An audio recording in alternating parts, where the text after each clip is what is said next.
Hello beautiful dancer, this is Joana Saahirah with another video inspired by students from all over the world, and this one is a question I've been asked many times. It's interesting and perhaps polemic question. It's about age and Egyptian dance. When are you too old for Egyptian dance? When are you past your prime as an Oriental dancer? When should you stop according to age standards? And the first thing I gotta tell you about this is that if your focus is on your age and not on your skills, not on your evolution, on your health, not on your quality as a dancer and as a human being, you got your focus wrong. I give you an example. I've been in this business for almost 20 years and not in a small way. I was under stress and under huge demandings all my life, starting with Cairo, where I was presenting my show every day with my orchestra, with Egyptian audiences, and very demanding standards surrounding me. And then, throughout the world where I was teaching and performing at the best festivals in the globe, actually. So this is a high standard and high pressure environment where I've been working, and never ever have I thought, am I too old? Am I too young? I never thought about that because my focus has always been, am I doing it right? Am I fit? Am I strong? Am I inspired? Is my body ready to perform this choreography? Is my body working properly? Am I feeding myself properly? Am I exercising? Am I fit?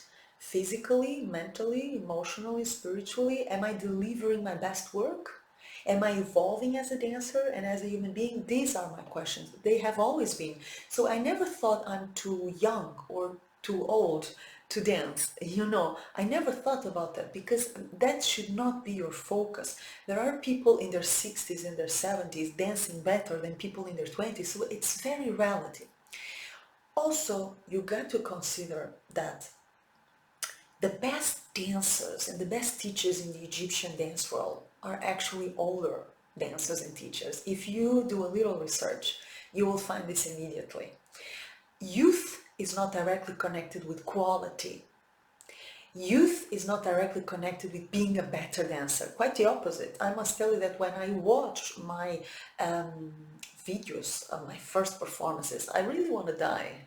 I laugh, but I want to die because, I was so young and so inexperienced, and my dance has evolved so much, thanks the Lord, since then, So I don't wish to dance as I danced in my 20s because I danced much worse than I do now. I have evolved, I have grown so much as a dancer, and that also comes with age. That also comes with experience and doing it, and being a more mature person, and being someone who is more into herself, who knows herself more, who knows her strengths and her weaknesses, who has lived enough to feel the music from a raw, vulnerable point of view.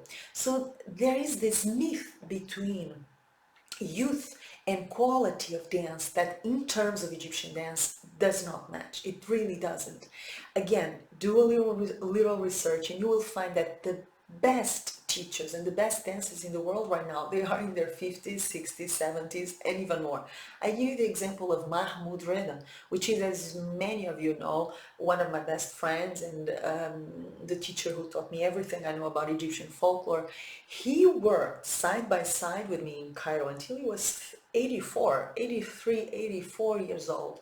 And although he had the physical limitations already, he choreographed, he traveled to teach. He didn't perform, but he didn't perform for a long time for his own choice, not because of age, but he kept himself active and he was getting better and better and better as a creator.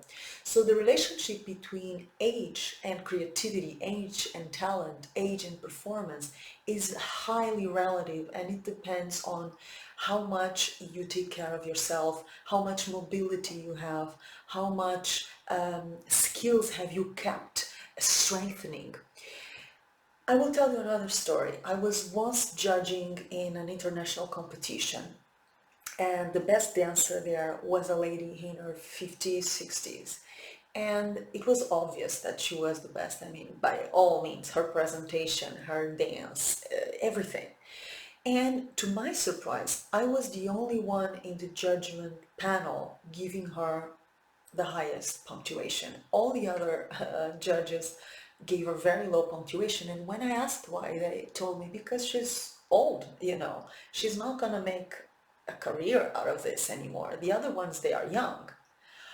And my question was, first of all, who are you to decide who is going to make a career or not? This is the first thing. Second, are we promoting quality or we're promoting age? Third question, if you don't empower a great dancer because of her age, you're actually mining your future, because you will in the future be, hopefully, an older dancer. So you're actually shooting yourself in the feet when you are putting another dancer down due to her age. That should not be the standard. That should not be the criteria, in my opinion, of course. So in that episode, in this particular situation, I felt really shocked, and I realized, oh my God, I don't really think about it, but there is a lot of ageism and there is a lot of misconceptions around what makes a great dancer. So let me tell you one thing.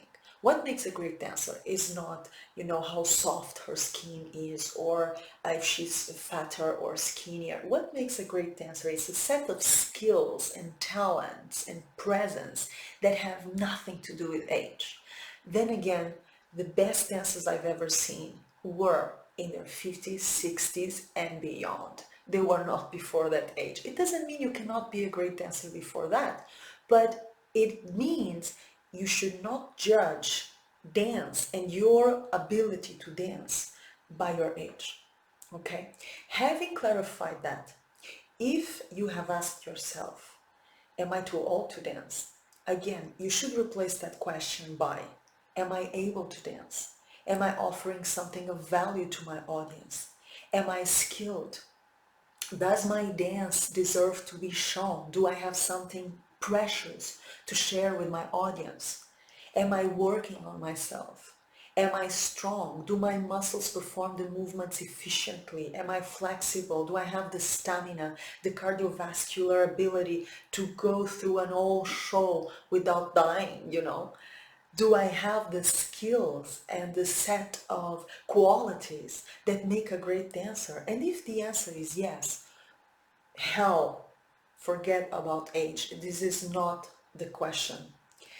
Having said all this, I know that we live in a society obsessed with youth and obsessed with certain standards of beauty that are connected to youth, but it's part of an Oriental dancer's job to go against those prejudices. Again, not only to support our sisters, not only to support other women, but to support our future selves, because as I mentioned, hopefully you will be in the future an older dancer. You will reach your 60 years old, you'll reach your 70 years old, you hopefully reach 80 years old and 90 years old, and then what? Think about that. Would you like to be ostracized and put aside just because of your age?